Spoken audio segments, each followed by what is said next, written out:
दोस्तों, हम में से ज़्यादातर लोग काफ़ी हार्ड वर्क करते हैं, लेकिन सेविंग के नाम पर हमारे पास कभी भी पैसे नहीं होते हैं और पैसों से रिलेटेड प्रॉब्लम हमेशा चल रही होती है। तो हम प्रमोशन के लिए या सैलरी इंक्रीज करने के बारे में सोचते रहते हैं और हमारी सैलरी इंक्रीज होने पर भी हमारी फाइनेंशियल प्रॉब्लम ख़त्म नहीं होती है।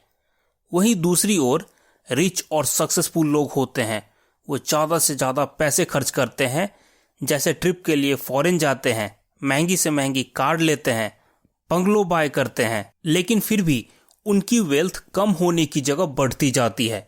और ऐसा इसीलिए क्योंकि वो फाइनेंस के रूल को समझते हैं, वो सीक्रेट्स ऑफ वेल्थ को फॉलो करते हैं, अपने फाइनेंशियल गोल को एकम्प्लिश करते हैं, क्योंकि उनका पूरा ध्यान पर्सनल सक्सेस या फाइनेंशियल सक्सेस पे होता है। ऐसा ही एक बंदा होता है जो फाइनेंशियली सक्सेसफुल और बहुत रिच है, जिसका नाम अर्कद है। वो बेबीलोन सिटी का सबसे अमीर इंसान है। वो अपने सिटी के लोगों की भी फाइनेंशियली हेल्प करता है और फिर भी लाइफ एंजॉय करने के लिए बहुत पैसे खर्च करता है। फिर भी वो बेबीलोन का सबसे अमीर बंदा है। ऐसा इसीलिए कि वो फाइनेंशियल रूल को फॉलो करता है और एसेट बनाने में ज़्यादा ध्यान देता है। वहीं दूसरी ओर अर्कद का दोस्त अपने फाइनेंशियल प्रॉब्लम को लेके और पैसे न होने के कारण परेशान होता है।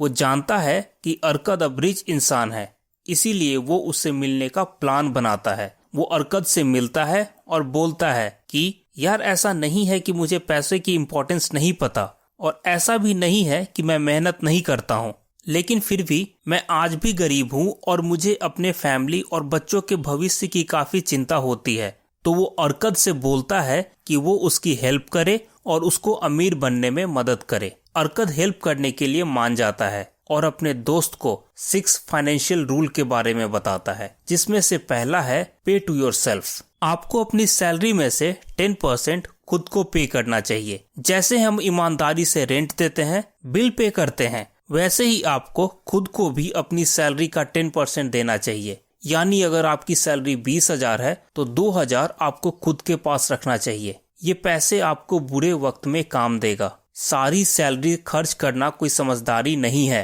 ये छोटा छोटा 10% आपको एक अच्छा सेविंग करके देगा। एटलीस्ट आपके पास कुछ पैसे होंगे, बजाय इसके कि आपके पास कुछ भी ना हो। दूसरा रूल है कंट्रोल द एक्सपेंडिचर।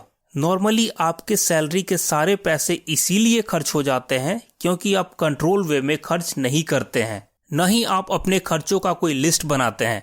इसीलिए आपको पता नहीं चलता है कि कौन से खर्चे आपके नीड्स में आता है एंड कौन सा खर्चा आपके वांट्स में आता है। इसीलिए आपको ऑलवेज लिस्टिंग करनी चाहिए और अपने खर्चों में कंट्रोल करना चाहिए। तीसरा रूल है मेक द गोल्ड मल्टीप्लाई। आपने जो 10% पैसा अपनी सैलरी से सेव किया है, जरूरी है आप उनको इन्वेस्ट भी करें, क्योंकि पैसों से पैसा बनाने के लिए, एक अच्छी वेल्थ क्रिएट करने के लिए और अमीर बनने के लिए पैसे को सही जगह इन्वेस्ट करना जरूरी है।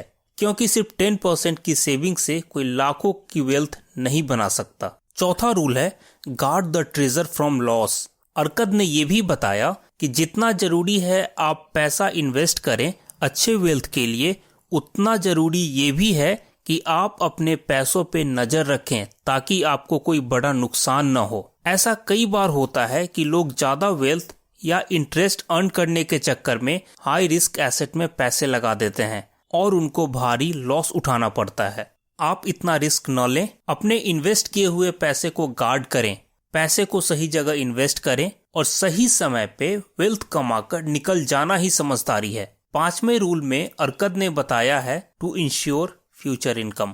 ये जरूरी है कि आप फ्यूचर इनकम को इंक्रीज करने में ध्यान दें। कुछ लॉन्ग टाइम इन्वेस्टमेंट या फाइनेंशियल गोल सेट करें जिससे आप ओल्ड एज में भी वेल्दी रहें। फ्यूचर इनकम को इन्वेस्ट करके ज्यादा से ज्यादा वेल्थ क्रिएट करने वाले एसेट पे ध्यान दें ताकि आपको ओल्ड एज में पैसे की दिक्कत न हो और न आपको अपने बच्चों से पैसे मांगने पड़े। छठा रूल है increase the ability of earning. जैसे पैसा कमाने के लिए आप 9 to 5 की जॉब करना जरूरी मानते हो और नीड्स पूरा करने के लिए पैसे कमाने को जरूरी मानते हो, वैसे ही फाइनेंशियल सक्सेस के लिए ऑलवेज फाइनेंशियल लर्निंग और फाइनेंशियल नॉलेज की जरूरत होती है। लाइफ के हर सिचुएशन में अगर आपको गाइड करने वाला कोई मेंटोर या सीनियर जिसको उस चीज का एक्सपीरियंस है अगर आपके साथ हो तो आपको ऑलवेज कुछ नया और कुछ अलग सीखने को मिलेगा। इसीलिए ये जरूरी है कि आप फालतू टाइम पास छोड़ के अपने फाइनेंशियल नॉलेज को बढ़ाने में ध्यान दें।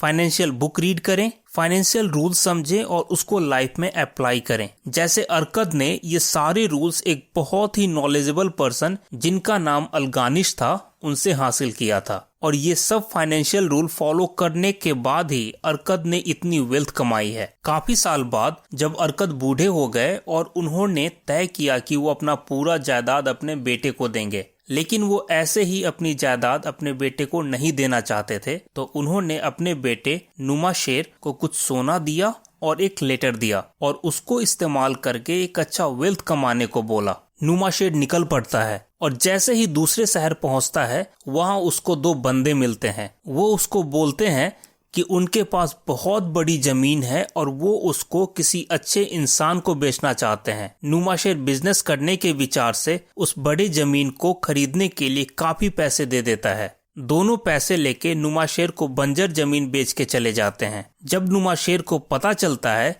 कि वो जमीन बंजर है तो वो बहुत उदास हो जाता है। दूसरे दिन एक बिजनेसमैन आता है और नुमाशेर को बताता है कि उसके पास बहुत स्ट्रांग घोड़े हैं और वो उसको बेचना चाहता है। वो नुमाशेर को पैसे देने को बोलता है और दूसरे दिन घोड़े लाके देने का वादा करके चला जाता है। दूसरे दिन नुमाशेर दिन भर उसका वेट करता है लेकिन वो घोड़े लेके नहीं आता है। फिर नुमाशेर की हालत बहुत खराब हो जाती है और वो अब तक काफी पैसे भी गंवा चुका है। लास्ट में थक हार के वो अर्कद के दिए हुए लेटर को ओपन करता है और उसमें बताए हुए फाइनेंशियल रूल को फॉलो करता है। प्लस अब वो अपने लाइफ के एक्सपीरियंस से भी काफी समझदार हो चुका है और अब वो पहले बिजनेस को समझता है, डिटेल्स चेक करता है, प्रॉफिट और लॉस दोनों तरफ से सोचता है और अपने हर एक छोटे प्रॉफिट से 10% सेव भी करता है। नुमाशेर कुछ साल बाद अर्कद के पास वापस आता है एक अच्छे वेल्थ के साथ और अर्कद को शुक्रिया करता है कि उन्होंने उसको वेल्थ क्रिएट करना और फाइनेंस को सही तरीके से संभालने का फॉर्मूला बताया। तो ये थी रिच मैन एंड बेबीलोन की समरी। दोस्तों आज के लिए इतना ही। अगर आपको वीडियो पसंद आया तो वीडियो को लाइक और चैनल को सब्सक्राइब करना न भूलें। तो गुड बाय दोस्तों, जल्दी मिलते हैं नेक्स्ट वीडियो में।